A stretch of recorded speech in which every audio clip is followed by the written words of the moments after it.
Hello, everyone. Welcome back to another episode of Tell Me Why. Today we're finishing out some final mysteries. So, without further ado, let's hop into this. You really want to go? You sure we've seen everything? I guess we could stay a little longer if you think there's more to find. The I crafty do. goblin's good deeds. Of course. The goblins had to help out the creatures of the forest to pay off their debt to the pelican. Uh, well, what did they do? You know, I don't really remember. They removed a thorn from the frog's back. They broke open the beehive for the bear. They helped fix the beaver dam. They had to give nuts to the muskrat. They gave the stalwart moose a good scratch on the back. They hugged the princess when she was crying.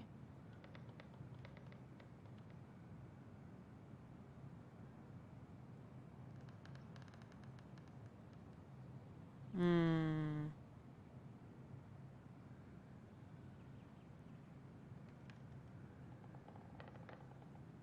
Let's see here. Goblins' good deeds.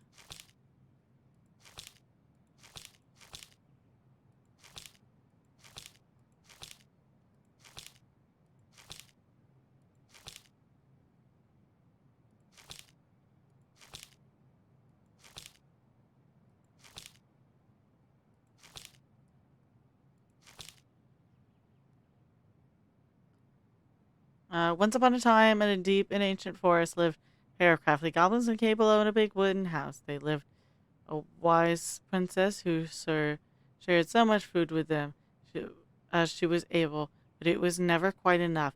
This left the goblins hungry, very hungry, always hungry. One day, as they were out foraging for food, Pious Pelican landed on a rock and dumped smorgasbord from her beak, which the goblins knew was magic and never emptied.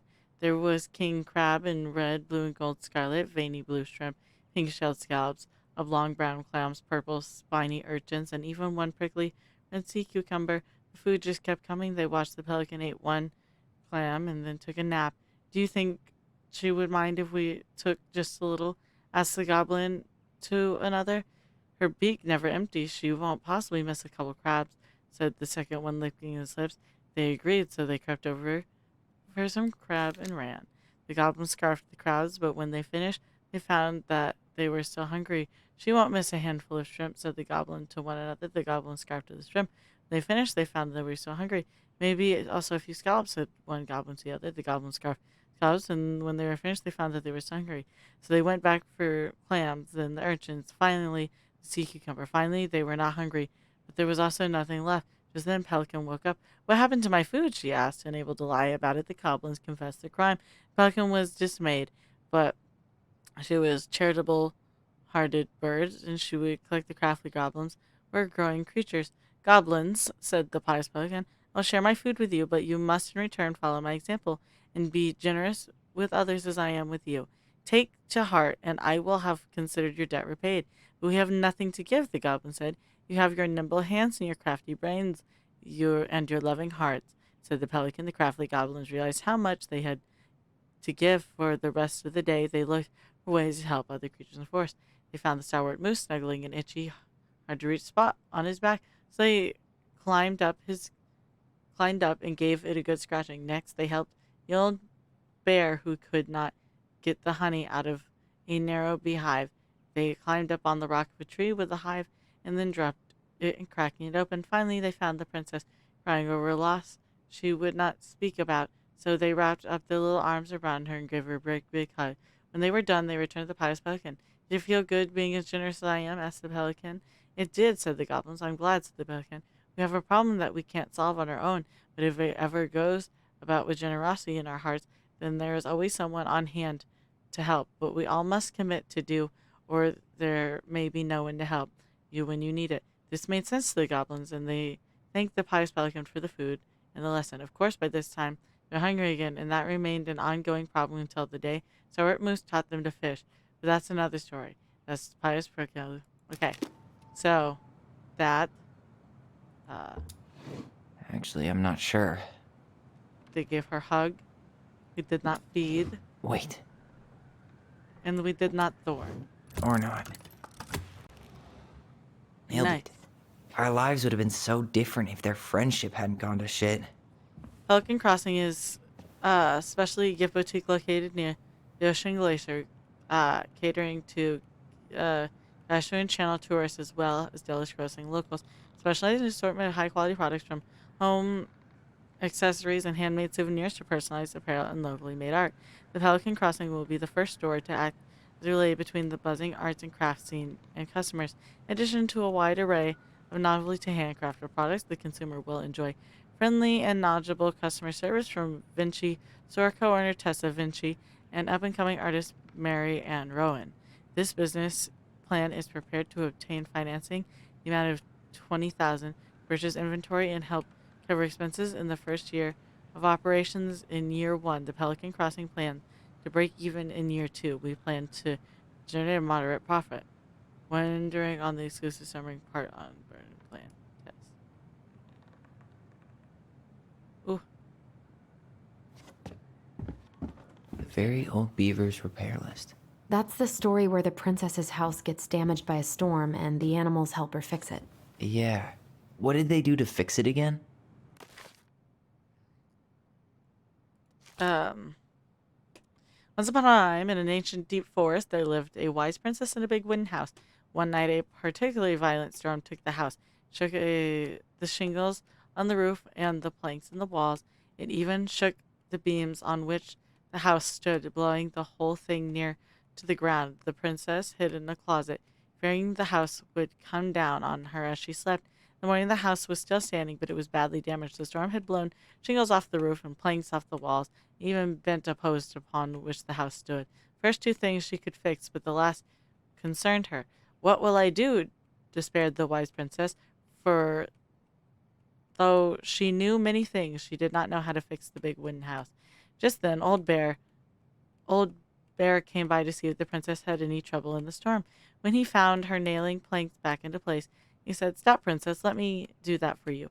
"I'm happy to do it," said the princess. "If you want to help the roof, you may." When the pair were done with the roof and the walls, they examined the bent post. "I could throw my body against it," said the old bear, "and very large." He stretched up onto his hind legs, being sure the princess could appreciate how very large he was, then charged straight at the post. He threw his body against it with an impressive thud. The impact moved the post, but not too far. In the end, it ended up bent the other direction. The wise princess decided more precision was needed. She thought then of very old beaver who kept an excellent crafted dam. "Perhaps she can help." So she went looking for the very old beaver and found the industrious animal hard at work slapping down mud on a part of her dam that had been blown apart in the storm. Most of the structure was unharmed because the beaver was very good at building things. The princess knew that she had come to the right place.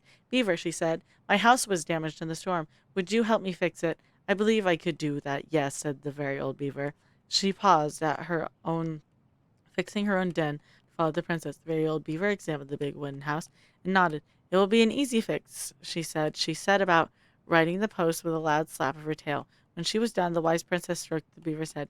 "Thank you, beaver," she said. "The wind blew the shingles off the roof and the planks off the walls, even bent this post. Now thanks to you, I still have a home." "Think nothing of it," said the very old beaver, who returned to work on her own den once again. That winter, the very old beaver grew ill, very ill. She was not able to fix her den, nor gather food. When the princess found out, she set about delivering meals to the beaver. She brought stews of corn and beans and baskets full of bark twigs from the beaver's favorite aspen. One day, the wise princess noticed the beaver's den had begun to fall apart. She set about fixing it, and though she was not as talented as the very old beaver, the fix kept the creature warm and dry. "Thank you," said the very old beaver. "Of course," said the princess. "You helped me when the storm blew my house near to the ground.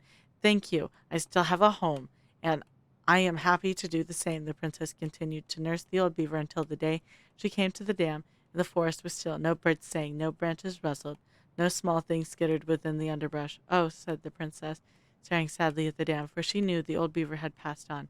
"Goodbye, my friend."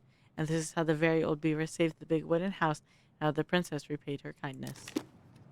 Okay, so She fixed the roof shingles. the walls She fixed the planks that were blown off the walls. in the pub. She slapped the post with. All right. Damn, Can't read that. that must have been rough on Eddie. Yeah, he doesn't really like to talk about her. Dear Marianne, you cover your ears every time I try and have this conversation with you, so I thought I'd have a better chance doing this in a letter. I know you don't like saying goodbye, so I keep my melancholy rambling short and sweet. I want to thank you with my heart for taking care of me for these past few months. I can't even imagine how exhausting it must have been for you to look after a sick old lady when you also have two small children at home. I know you want me to keep fighting this disease and hope for recovery next, but it's always been a great strength of mine to know when it's time to let go, and that time has come. I'd like to ask for one last favor. Please take care of Eddie after I'm gone. My poor boy put on a brave face front ever since his father died, but I know he's in pain. I would be so much more at peace knowing he still has family. Maybe he could teach the kids how to fish. He loves spending time with them. Thank you for the warmth and the peace you brought to my life.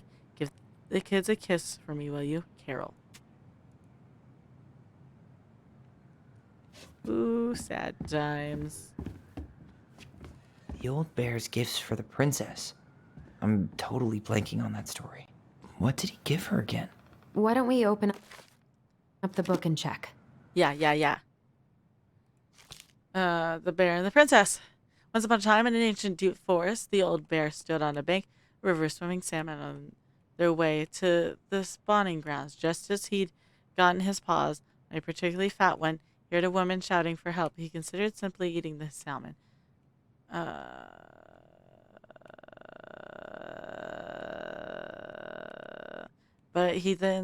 But she screamed again. He lumbered over to investigate. After a short walk, he found the princess clinging to the top of a tree, while a wolf snared and snapped the base of the tree. Old Bear would normally not give them in the middle of such a situation. After all, as a fellow predator, he understood the wolf's need to hunt. But when he saw the princess, he was struck by her beauty, and he had to help. With a great roar, the bear heaved into his hind legs, rising to his full height. The wolf snapped and snarled in his direction, but the bear roared again, and the wolf took off into the trees, tail between his legs. The old bear fell back down onto all fours and stared up at the princess. She regarded him fearfully. "You can come down," he said. "How do I know you didn't save me just so you could eat me yourself?" asked the princess. "I suppose that's a fair question," he admitted the old bear, "but I promise I will not eat you." The princess had no reason to trust the old bear except that he had kind eyes, and so she slowly made her way down the tree. When she reached the ground, the bear only watched her, and so she supposed she was not going to be eaten today. "Thank you," she told the old bear. "Of course," he said. "Can I walk you back to your home?" "Of course," said the princess. And so the princess and the old bear walked together through the forest back to the big wooden house. After that day, the princess would occasionally find gifts from the bear: fresh caught salmon, a handful of ripe berries, newly bloomed bells. One spring, when a sudden thaw flooded out the path the old princess home, the old bear was there, and she rode his back across the river. The old bear began to think that the princess should be his mate. After all, she had no mate, and she needed one, and he could keep her warm, provide her much more suitable den, and catch fish for her and protect her from the wolves. She, in turn, would brush out his fur and pick berries without smushing half of them, and scratch that one part of his back he couldn't reach. And with how she took care of the goblin, she would be an excellent mother for his cubs. One day the old bear came with a ring and spruce and asked the princess to be his bride. "I'm sorry," said the princess. "You're a very good friend, and I appreciate all you've done for me, but I cannot marry you. You're a bear. I'm a princess. It would never work." The old bear was crushed. "Can we still be friends?" he asked. "We will always be friends," said the princess, "but I will never marry you." The old bear and the princess carried on their friendship. After 1 year, he tried again to ask her to be his bride. Once again, she refused him. This happened 1 year later, and 1 year after that. Then finally the prince said, "Old bear, you are my dear friend, and I appreciate all you have done for me, but I would sooner you have left me to the wolves than marry you, and that is how it will always be. I have my hands full with the 2 goblins who live under my house, and they are all I need. That wounded the old bear deeply, but it was finally enough to stop his proposal. They remained friends, and he continued to give her gifts: fresh salmon, ripe berries, and new bloomed bells. The old bear never asked the princess to be his bride, much as he might have wanted to. That's how the princess befriended the old bear, and how she refused him. So, fish. Fresh caught salmon?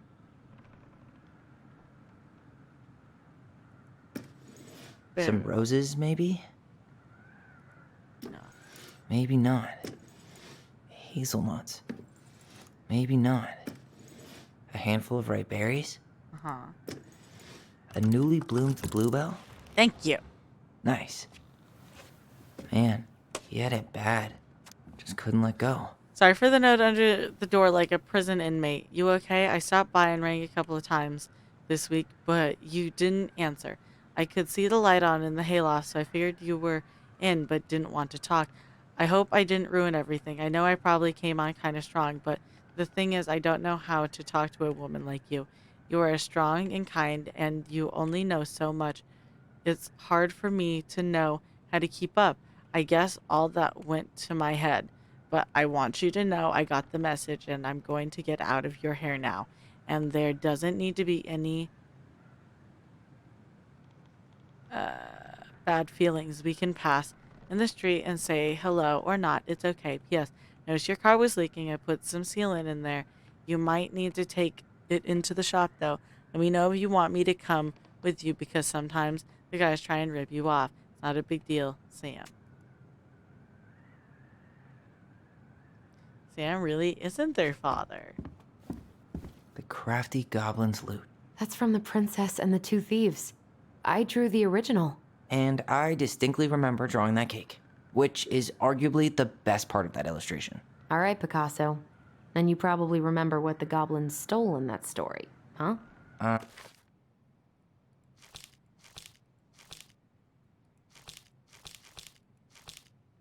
Princess Party, Ice Cave, Princess and the Two Thieves. Once upon a time, in an ancient deep forest, there lived a wise princess in a big wooden house. The house was built from strong wood in the forest. It kept the princess warm and safe. The princess was not a native of the forest, but she never spoke about where she had come from, for it made her cry. She did not have many friends, but that was how she liked it. The forest was big and deep, and many paths led to her house, but not many visitors passed by. The princess was happy to be left alone in the big house in the deep forest. She knew that the forest would provide for her, but that is generosity had to be respected, so she only took what she needed, and for a long time life was just fine for the princess in the big wooden house. One winter, when snow blanketed the earth and the ice bent the trees low, the wise princess realized that food was disappearing from her house. It was not much at first, only a few fruits and nuts and eggs vanishing during the night. Maybe it's the birds, she said, or the mice, and for a time the princess was okay with losing some food, but for the winter was long, and the creature needed to eat too. But then small items started to disappear as well: spoons and plates, forks and knives and blankets. It was as if every time she was in one part of the house, something disappeared in another room. That can't be the birds or mice, said the princess. I think I have a thief. So she went outside to look for traces in the snow and noise in the wind. There was nothing to be found, nor to be heard. That's strange, said the princess. Maybe the thief is hiding inside my house. For many days she hunted, looking behind curtains, under the bed, the attic, in the chimney, behind the poles, under the carpet, but she found nothing. And she searched as she searched, food kept on disappearing night after night. I will make a cake, frowned the princess, a big cake with every egg and fruit and nut I still have, so I only have one thing to keep my eye on. She spent the whole day making the cake and using everything she had left. The cake she made was so big she could hardly carry it. If I manage to protect the cake, I'll be able to survive the long winter, she said. So she added a lock to the oven, and she kept the big cake safe inside. But the next morning the lock had been opened, and the cake had disappeared. At first the princess cried, because the cake was the last of her food until the snow melted. But then she noticed 2 trails of tiny feet spelled flour, and she followed the tracks to a hidden hatched in the floorboards. That's how the princess realized that two tiny thieves were living under the wooden house below her feet.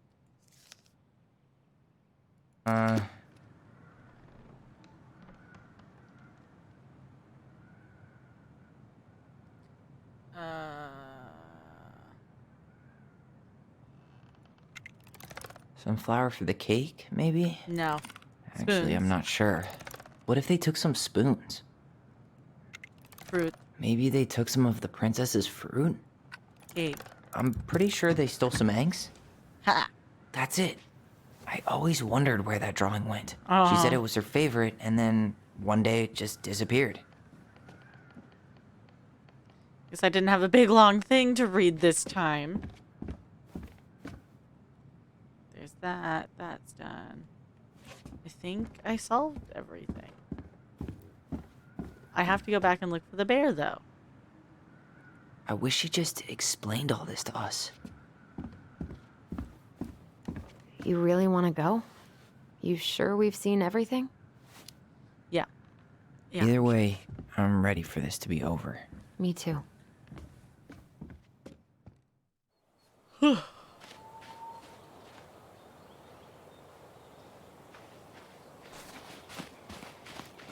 the dock.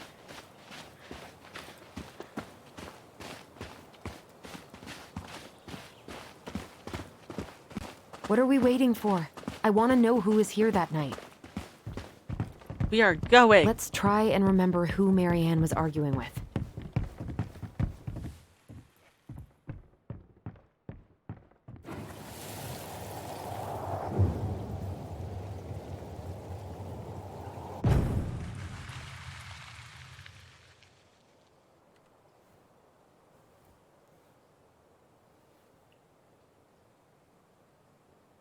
Almost.